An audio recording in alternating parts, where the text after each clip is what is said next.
नमस्कार दोस्तों, मैं डॉक्टर विजय कुमार आप सभी का स्वागत करता हूं आज के इस लेक्चर में। आज के लेक्चर का टॉपिक है कोरिलेशन टाइप्स। मेरा यह लेक्चर हिंदी और इंग्लिश दोनों लैंग्वेज वर्जन में अवेलेबल है। मैंने अपने पहले के लेक्चर में कोरिलेशन सीरीज़ में इंट्रोडक्शन को ऑलरेडी डिस्कस कर लिया है। आज के इस लेक्चर में मैं कोरिलेशन के डिफरेंट टाइप्स के ऊपर चर्चा करूंगा। आने वाले लेक्चर में कोरिलेशन कोएफिशिएंट, कोरिलेशन को किस तरीके से स्टडी किया जा सकता है, यूजेज ऑफ कोरिलेशन और कुछ न्यूमेरिकल सॉल्व्ड एग्जांपल जो कि कोरिलेशन टॉपिक से होंगे उसके ऊपर डिस्कशन करूंगा।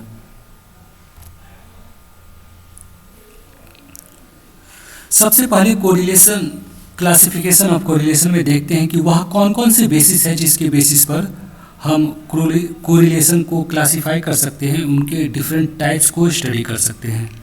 तो जो सबसे पहला बेसिस है वह है मैग्नीट्यूड ऑफ कोरिलेशन। मैग्नीट्यूड के बेसिस पर कोरिलेशन हाई हो सकता है, लो हो सकता है, मॉडरेट हो सकता है। जो दूसरा बेसिस है वह है डायरेक्शन ऑफ कोरिलेशन। डायरेक्शन के बेसिस पर कोरिलेशन पॉजिटिव या नेगेटिव हो सकता है। कोरिलेशन लीनियर या नॉन लीनियर भी हो सकते हैं। कोरिलेशन में कितने वेरिएबल को यूज किया गया है इसके बेसिस पर कोरिलेशन सिंपल हो सकता है, मल्टीपल हो सकता है और पार्शियल हो सकता है। तो इन सभी कंसेप्ट को आज के इस लेक्चर में हम डिस्कस करने की कोशिश करेंगे। सबसे पहले देखते हैं किस कंडीशन में हम कोरिलेशन को हाई, मॉडरेट या लो कहेंगे।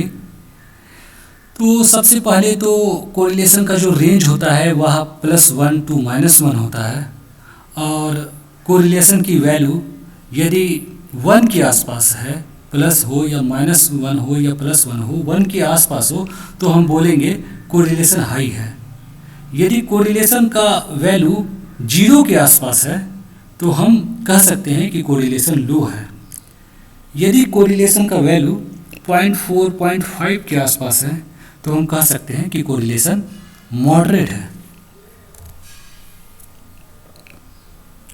कोरिलेशन पॉजिटिव या नेगेटिव भी हो सकता है। सबसे पहले हम देखेंगे कि पॉजिटिव कोरिलेशन क्या होता है। पॉजिटिव कोरिलेशन उस तरीके के कोरिलेशन को कहते हैं जिसमें एक वेरिएबल यदि इंक्रीज होता है तो दूसरा वेरिएबल भी इंक्रीज होता है। एक वेरिएबल यदि डिक्रीज होता है तो दूसरा वेरिएबल भी डिक्रीज होता है। कहने का तात्पर्य है कि जिस तरीके का चेंज पहले वेरिएबल में आएगा उसी तरीके का चेंज दूसरे वेरिएबल में भी आएगा। तो उस कंडीशन में हम बोलेंगे कि यह जो कोरिलेशन है यह पॉजिटिव कोरिलेशन है। यहाँ पर कुछ एग्जांपल्स दिखाए गए हैं। दो वेरिएबल लिए गए हैं x और y और आप पहले एग्जांपल में देखेंगे कि x की वैल्यू जो है वो बढ़ रहा है 10, 12, 15, 18, 20, 23। तो x वेरिएबल का वैल्यू बढ़ रहा है। तो दूसरा जो वेरिएबल है y उसका भी वैल्यू बढ़ रहा है 15, 20, 22, 25, 37, 43। तो इस तरीके से हम पाएंगे कि दोनों वेरिएबल के वैल्यूज बढ़ रहे हैं। तो यह एक पॉजिटिव कोरिलेशन का एग्जाम्पल है। दूसरा जो एग्जाम्पल है इसमें x और y दोनों वेरिएबल की वैल्यू घट रहा है। x की वैल्यू है 80, 70, 60, 40, 30, 20 और y वेरिएबल की वैल्यू है 50, 44, 30, 20, 10, 5। तो इस तरीके से हम पाते हैं कि x और y दोनों की वैल्यू घट रहा है। तो यह एक पॉजिटिव कोरिलेशन का एग्जाम्पल है क्योंकि जो चेंज, डायरेक्शन ऑफ चेंज है वह दोनों वेरिएबल में सेम है।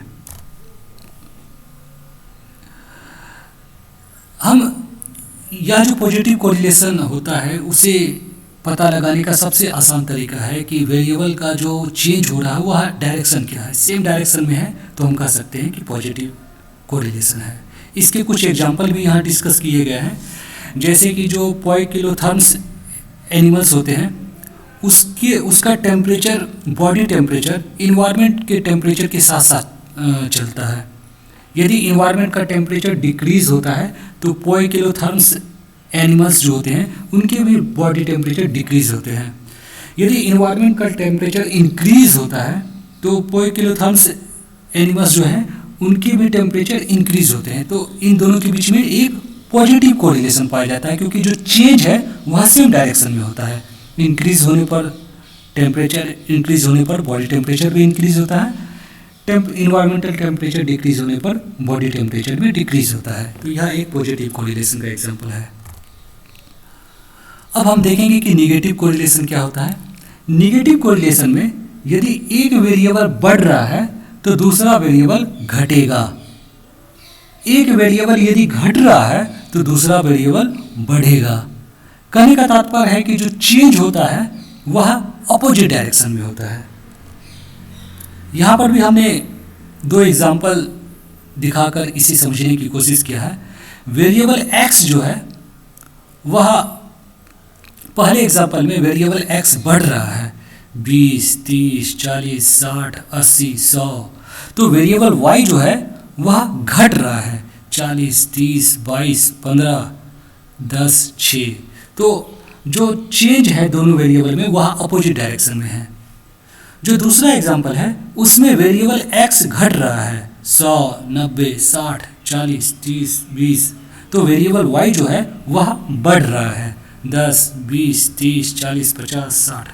तो हम पाते हैं कि जो चेंज है दोनों वेरिएबल की जो चेंज डायरेक्शन में जो चेंज है, चेंज का जो डायरेक्शन है वह अपोजिट डायरेक्शन में है। तो हम कह सकते हैं कि यह नेगेटिव कोरिलेशन है। तो नेगेटिव कोरिलेशन में जो चेंज का जो डायरेक्शन होता है वह अपोजिट होता है। इसके भी यहाँ पर एक एग्जांपल दिया गया है। आप यदि इन्वायरमेंटल टेम्परेचर और बैक्टीरियल ग्रोथ, इसमें एक नेगेटिव कोरिलेशन होता है। इन्वायरमेंटल टेम्परेचर जैसे जैसे बढ़ता जाता है वैसे वैसे बैक्टीरियल ग्रोथ घटता जाता है।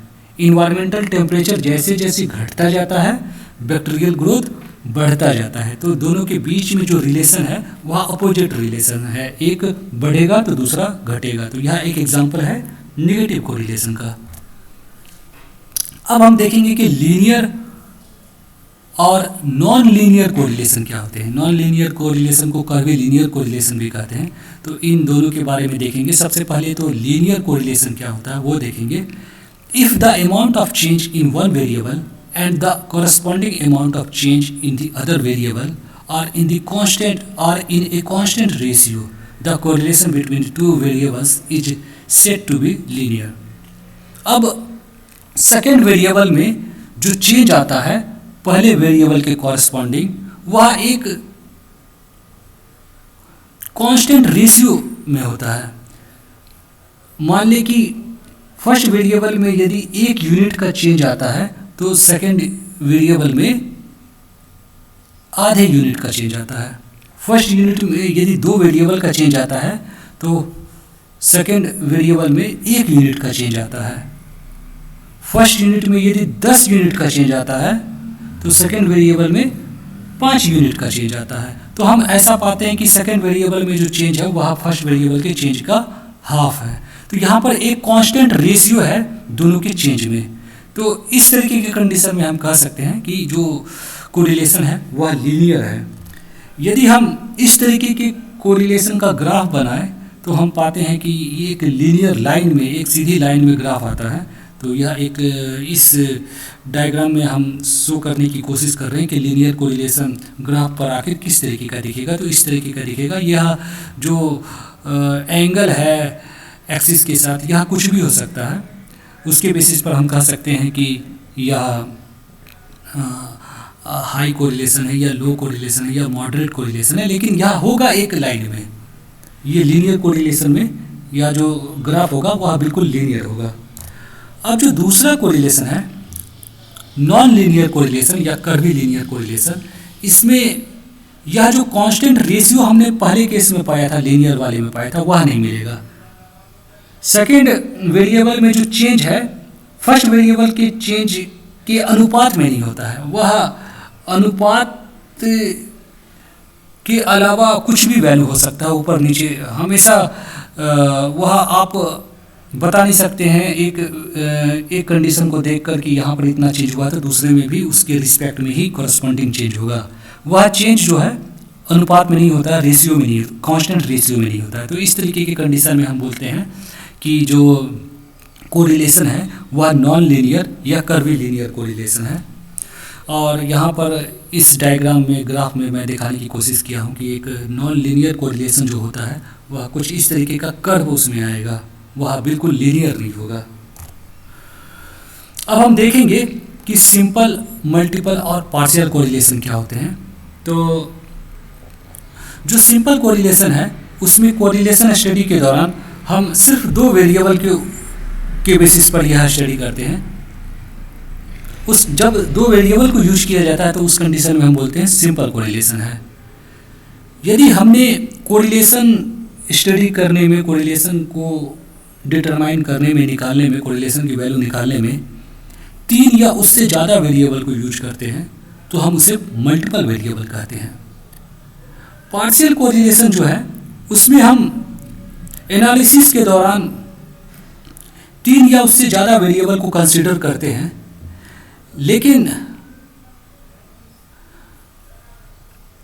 जो कोरिलेशन निकलता है वह दो वेरिएबल के बेसिस पर, दो वेरिएबल की स्टडी के बेसिस पर कोरिलेशन की वैल्यू हम निकालते हैं। और जो अन्य वेरिएबल होते हैं, दो वेरिएबल के अलावा जो वेरिएबल्स होते हैं उसे हम कांस्टेंट रखते हैं, उसकी वैल्यू को फिक्स रखते हैं। तो उस कंडीशन में जो हम कोरिलेशन निकालते हैं उसे हम बोलते हैं पार्शियल कोरिलेशन। तो दोस्तों, आज के इस लेक्चर में हमने डिफरेंट टाइप्स ऑफ कोरिलेशन के ऊपर चर्चा किया। आशा करता हूँ यह वीडियो आपको समझ में आया होगा और अच्छा भी लगा होगा। यदि कुछ समझ में ना आया हो तो आप मुझे कमेंट में लिखें कि क्या समझ में नहीं आया है, मैं आपको आंसर करने की कोशिश करूँगा। Thanks for watching my video. Thank you very much.